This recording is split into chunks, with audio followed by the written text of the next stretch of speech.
অখিল গগৈৰ মুখত এয়া বিশেষ বাক্য যে মোৰ কোনো মিয়া প্ৰীতি নাই যে সময়ত অখিল গগৈয়ে উচ্ছেদৰ বিৰুদ্ধে মাত মাতি আহিছে যে সময়ত সাপৰত গৈ গোৱালপাৰাত গৈ উচ্ছেদৰ বিৰোধিতা কৰিছে অখিল গগৈয়ে আৰু সেই অখিল গগৈয়ে যেন হঠাৎ সুৰ সলনি কৰিছে উচ্ছেদক সমৰ্থন কৰাৰ কথা প্ৰকাশ কৰিছে অখিল গগৈয়ে যে অখিল গগৈ খিলঞ্জীয়াৰ ত্ৰাণকৰ্তা বুলি বিভিন্ন অভিযোগ উত্থাপন হয় সেই অখিল গগৈ এবাৰ উচ্ছেদক সমৰ্থন কৰাৰ কথা উল্লেখ কৰিছে সংবাদমেলত লগতে অখিলে ক'লে যে মোৰ কোনো মিয়া প্ৰীতি নাই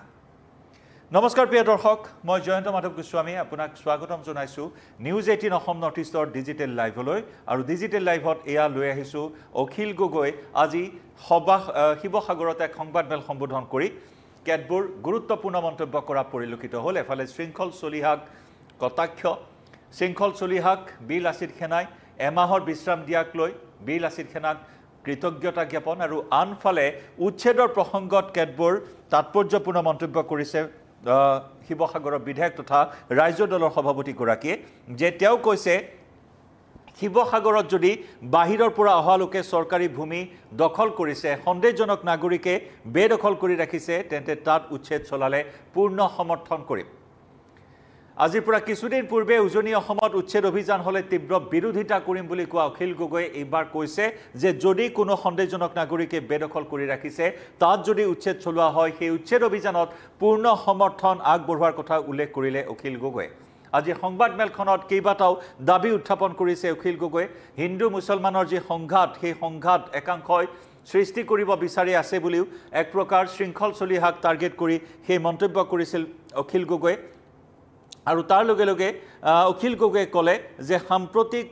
পৰিস্থিতি সন্দৰ্ভত কিছুমানে হিন্দু মুছলমানৰ মাজত সংঘাত লগাব বিচাৰিছিল যদিও কালি শিৱসাগৰত যে নাগৰিক সভা অনুষ্ঠিত হ'ল এই নাগৰিক সভাই হিয়া হ'বলৈ নিদিয়া বুলি স্পষ্টকৈ মন্তব্য কৰিলে অখিল গগৈ অৰ্থাৎ কালিৰ নাগৰিক সভাৰ পিছতে যেন হঠাৎ সুৰ সলনি কৰিলে অখিল গগৈ যি অখিল গগৈ সংখ্যালঘু ত্ৰাণকৰ্তা হিচাপে প্ৰতিটো উচ্ছেদ অভিযানত জপিয়াই পৰিছে উচ্ছেদ অভিযানৰ বিৰোধিতা কৰিছে প্ৰতিবাদ সাব্যস্ত কৰিছে সংস্থাপনৰ দাবী জনাইছে যিসকলক উচ্ছেদ কৰা হৈছে সন্দেহজনক নাগৰিকক সেইসকল সন্দেহজনক নাগৰিক নহয় বুলি দাবী কৰিছে অখিল গগৈ সেইসকল ভাৰতীয় নাগৰিক বুলি অখিল গগৈ দাবী কৰি এক প্ৰকাৰ উকালতি কৰি আহিছে আৰু সেই অখিল গগৈ বিভিন্ন সময়ত বিভিন্নজনে উভতি ধৰিছে যে বহিৰাগতৰ হৈ উকালতি কৰিবলৈ অহা অখিল গগৈক বিভিন্ন ধৰণৰ সকিয়নিও প্ৰদান কৰা পৰিলক্ষিত হৈছে অৰ্থাৎ সংখ্যালঘু ত্ৰাণকৰ্তা হিচাপে বিভিন্ন সময়ত নিজকে পৰিচয় দাঙি ধৰি আহিছে অখিল গগৈ আৰু সেই অখিল গগৈ এবাৰ কৈছে যে সন্দেহজনক নাগৰিকে শিৱসাগৰত যদি বাহৰ পাতিছে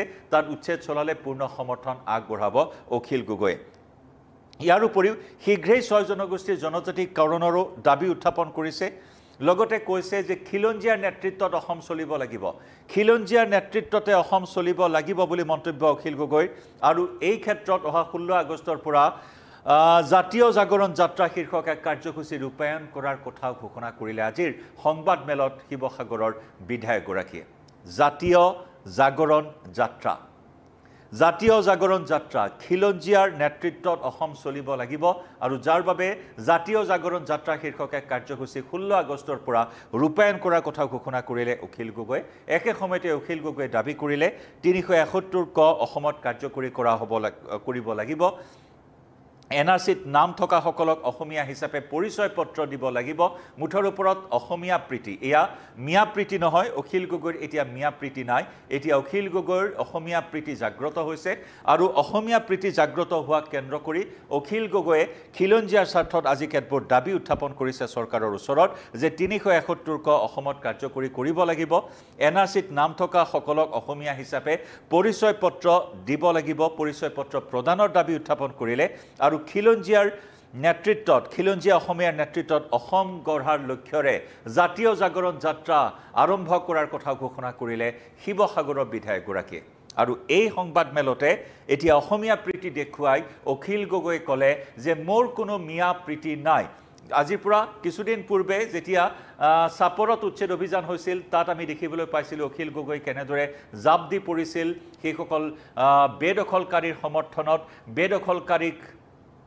সমবেদনা জ্ঞাপন কৰিবলৈ গৈ কেনেদৰে চকুলো টুকিছিল ঘৰিয়ালৰ চকুলো টুকিছিল অখিল গগৈয়ে যাক লৈ যথেষ্ট সমালোচিত হৈছিল শিৱসাগৰৰ বিধায়কগৰাকীয়ে কেনেদৰে সাৱতি সেই সকল সন্দেহজনক নাগৰিকক আশ্বাস প্ৰদান কৰিছিল সংস্থাপনৰ আশ্বাস প্ৰদান কৰিছিল চৰকাৰক সংস্থাপনৰ দাবী জনাইছিল যে প্ৰথমে সংস্থাপন হ'ব লাগিব তাৰ পিছতে উচ্ছেদ হ'ব লাগিব তেনে ধৰণৰ এটা প্ৰীতি দেখুৱাই আহিছিল অখিল গগৈয়ে সিদিনালৈকে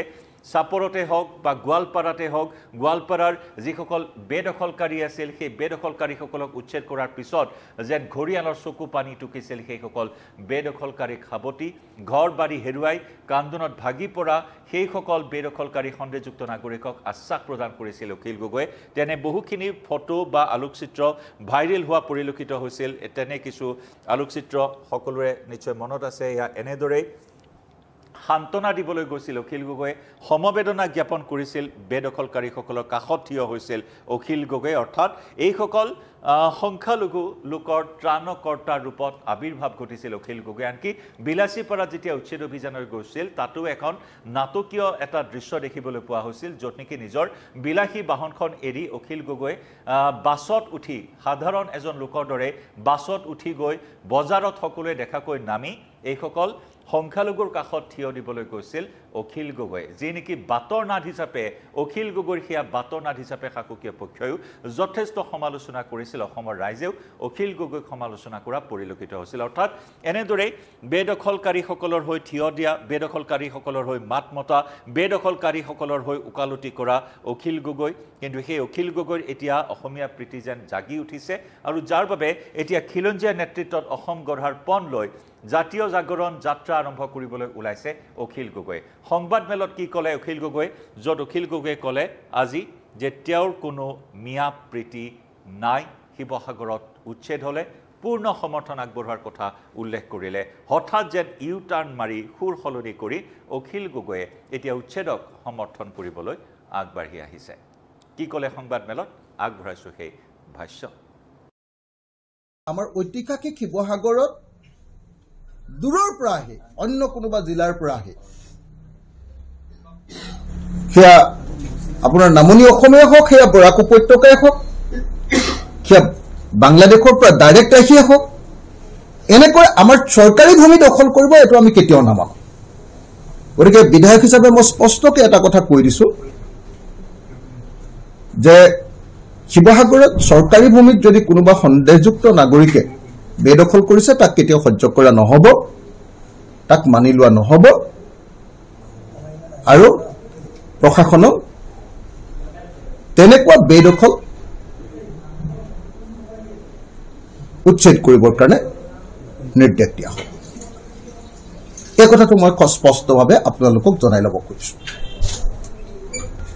আৰু অসমীয়া মানুহৰ অস্তিত্বৰ সংকট যদি নাইকিয়া কৰিব লাগে তেতিয়াহ'লে 6 জনগোষ্ঠীৰ জনজাতিকৰণ লাগিব আৰু 6 জনগোষ্ঠীৰ লগতে কলিতা আৰু নাথযোগীসকলৰ জনজাতিকৰণ লাগিব এইটো আমাৰ সমগ্ৰ শিৱসাগৰৰ দাবী এইটো আমাৰ নাগৰিকসকলৰ দাবী আৰু এইটো বিধায়ক হিচাপে অখিল গগৈৰো দাবী আৰু এইটো শিৱসাগৰৰ ৰাইজৰো দাবী খিলঞ্জীয়াৰ নেতৃত্বত অসম চলিব লাগিব এইটো কনফাৰ্ম আৰু যেহেতু খিলঞ্জীয়াৰ নেতৃত্বত অসম চলিব লাগিব এইটো কালিৰ নাগৰিক সভাৰো প্ৰস্তাৱ আৰু নাগৰিক সভাই গণসমাৱেশৰ আয়োজন কৰিছে ডেফিনেটলি সেই নাগৰিক সভাৰ গণসমাৱেশৰ প্ৰতি আমাৰ ৰাইজৰ দলৰ পূৰ্ণ সমৰ্থন থাকিব আনহাতে এই খিলঞ্জীয়াৰ সুৰক্ষাৰ কাৰণে আমি অহা 16 আগষ্ট তাৰিখৰ পৰা অসমত জাতীয় জাগৰণ যাত্ৰা নামৰ এটা যাত্ৰা আৰম্ভ কৰিব খুজিছোঁ এনআৰচিখন সম্পূৰ্ণ কৰিবৰ কাৰণে আমি দাবী উত্থাপন কৰিম আৰু এনআৰচিখন সম্পূৰ্ণ কৰি এনআৰচিত নাম থকা সকলো মানুহকে অসমীয়া নামৰ এখন আইডেন্টিটি কাৰ্ড দিবৰ কাৰণে আমি চৰকাৰৰ ওচৰত দাবী জনাম অসমীয়া নামৰ এখন আইডেন্টিটি কাৰ্ড যাতে প্ৰত্যেকজন নাগৰিকক দি দিয়া হয় 371